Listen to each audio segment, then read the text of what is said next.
ગ્રામ પંચાયતની ચૂંટણીમાં બનાસકાંઠાની પેડાગરા ગ્રામ પંચાયત સૌપ્રથમ સમરસ થઈ ચૂંટણીના ફોર્મ ભરાયા કે ચૂંટણી યોજાઈ એ પહેલા જ પેડાગરા ગ્રામ પંચાયતે સરપંચ ઉપસરપંચને બિનહરીફ કર્યા।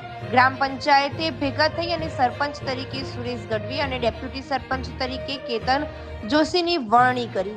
સમરસ ગ્રામ પંચાયતમાં તમામ જ્ઞાતિના એક સભ્યો લેવામાં આવશે। આજે ચૂંટણીનું જાહેરનામું પડશે, ફોર્મ વિતરણની પ્રક્રિયા શરૂ કરાશે।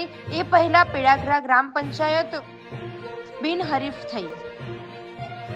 અત્યારે જ્યારે ગુજરાત સરકારની ગ્રામ પંચાયતનું ઇલેક્શન જાહેર થયું છે ત્યારે પેડાગરા ગામના તમામ સમાજના તમામ લોકો ભેગા થઈ અને બધાએ સર્વાનુમતે એવું નક્કી કર્યું કે આપણે આપણા ગામમાં ઇલેક્શન કરવું નથી અને આપણે આપણા ગામને સમરસી અને સરપંચ, ડેપ્યુટી સરપંચ અને તમામ જ્ઞાતિના તમામ સભ્યોને, તમામ જ્ઞાતિના લોકોને સરખું પ્રતિનિધિત્વ મળે એ રીતે તમામ જ્ઞાતિના લોકો પણ વોર્ડ વાઇઝ એક સભ્ય તરીકે ચૂંટાય તેવું નક્કી કર્યું અને તેમાં તમામ જ્ઞાતિના લોકોએ ભેગા થઈ અને આજે સુરેશભાઈ ગઢવીની સરપંચ તરીકે તેમજ હું ડૉક્ટર કેતનભાઈ જોશીની મારી ડેપ્યુટી સરપંચ તરીકેની વરણી કરવામાં આવી અને તમામ જ્ઞાતિના એક સભ્ય ગ્રામ પંચાયતની અંદર આવશે।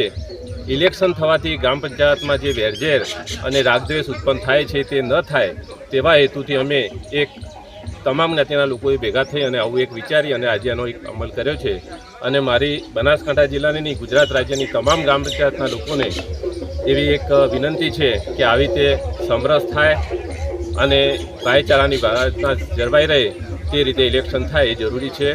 હું આજના તબક્કે મારા પેડાગરા ગામના ગઢવી સમાજના લોકો, જાતર સમાજ, હરિજન સમાજ, રબારી સમાજ, બ્રાહ્મણ સમાજના તમામ લોકોનો હૃદયપૂર્વક આભાર માનું છું।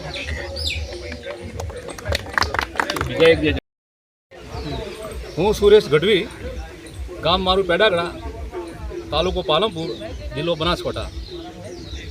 આજે ગુજરાત સરકારે પંચાયતની ચૂંટણીઓ જાહેર કરી, એનું વોટિંગ 22 તારીખે હતું।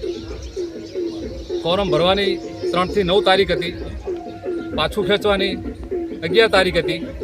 પણ અમારા ગામમાં તમામ ઠાકોર ભાઈઓ, રબારી ભાઈઓ, બ્રાહ્મણ ભાઈઓ, ગઢવી ભાઈઓ, વડીલો, મિત્રો અને નાના ભૂલકાઓએ એક રસ થઈ અને નક્કી કર્યું કે આપણે આપણા પેડાગરા ગામની ચૂંટણી બિનહરીફ બનાવી છે અને સમરસ સરપંચ તરીકે આપણે ચૂંટવાના છે। એમાં આ તમામ માણસોએ ભેળા થઈ અને મારું નામ સિલેક્ટ કર્યું અને મને પૂછ્યું તમારા સરપંચમાં રહેવાનું છે, ફોર્મ ભરવાનું નથી, તમને અમને બિનહરીફ કરવા માટે બધા તૈયાર છીએ। એ બિનહરીફ માટેની અમે આજે મિટિંગ રાખી ડૉક્ટર કેતનભાઈના ફાર્મ હાઉસમાં અને તમામ લોકોએ સંમતિ આપી અને મને આજ બિનહરીફ સરપંચ જાહેર કર્યો છે। અને ગુજરાતનો પહેલામાં પહેલી જો બિનહરીફ જાહેરાત થઈ હોય તો એ અમારા ગામ પેડાગરાની જાહેરાત થયેલી છે બિનહરીફ। અને પંચાયત રાજ અલગ પડ્યું ત્યારથી આજ દિવસ સુધી પેડાગરા ગામમાં બિનહરીફ ચૂંટણી નથી થઈ, પણ આ પહેલો જ એક બનાવ એવો છે કે બિનહરીફ ચૂંટણી થઈ અને આ બિનહરીફ ભાઈચારાની જે હતી, ભાઈચારો ખૂબ હતો અમારે, પણ એનાથી પણ વિશ્વાસ વધી ગયો અને એક આ પ્રેરણા મળી કે ભાઈ ભાઈચારાથી બધું જ કામ થઈ શકે છે, કોઈ કામ અશક્ય નથી। અને આજ આ લોકોએ જાહેરાત કરી અને મને સરપંચ તરીકે જાહેર કર્યો છે। જય હિન્દ।